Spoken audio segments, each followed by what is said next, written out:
सर्वसामान्य जनतेचा आवाज तळमळीने मांडणारे लोकशाही महाराष्ट्र न्यूजच्या भावी वाटचालीस खूप खूप शुभेच्छा।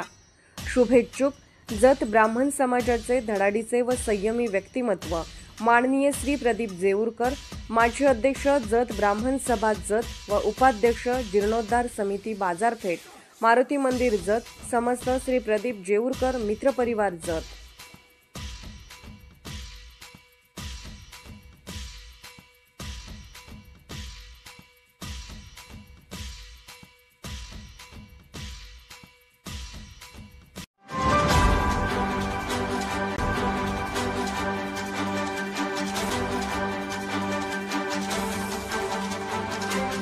आपण पाहत आहात लोकशाही महाराष्ट्र न्यूज।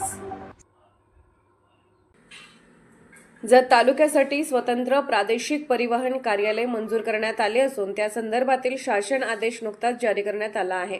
त्यामुळे MH59 हा स्वतंत्र परिवहन कोडही जतसाठी निश्चित करण्यात आला आहे।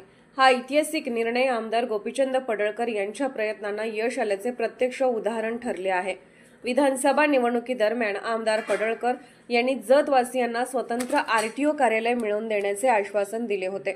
सत्तेत आल्यानंतर त्यांनी सातत्यपूर्ण पाठपुरावा करत मंत्रालयात वेळोवेळी बैठकांचे आयोजन करून या मागणीला गती दिली। अखेर शासनाने त्यास मान्यता देत अधिकृत अध्यादेश जारी केला।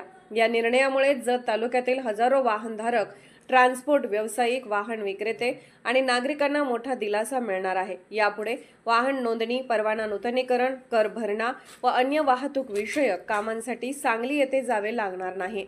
यामुळे वेळ, पैसा आणि श्रम वाचणार असून प्रशासनातही कार्यक्षमतेत वाढ होणार आहे। या ऐतिहासिक निर्णयानंतर जत तालुक्यात आनंदाचे वातावरण आहे। विविध राजकीय, सामाजिक आणि व्यावसायिक संघटनांनी आमदार गोपीचंद पडळकर यांचे अभिनंदन करत त्यांच्या विकासाभिमुख कार्याची प्रशंसा केली आहे। सोशल मीडियावरही या निर्णयाचे स्वागत होत असून जतकरांच्या समाधानास पारावर उरलेला नाही। लोकशाही महाराष्ट्र न्यूज चॅनलला लाईक करा, शेअर करा आणि सबस्क्राईब करा।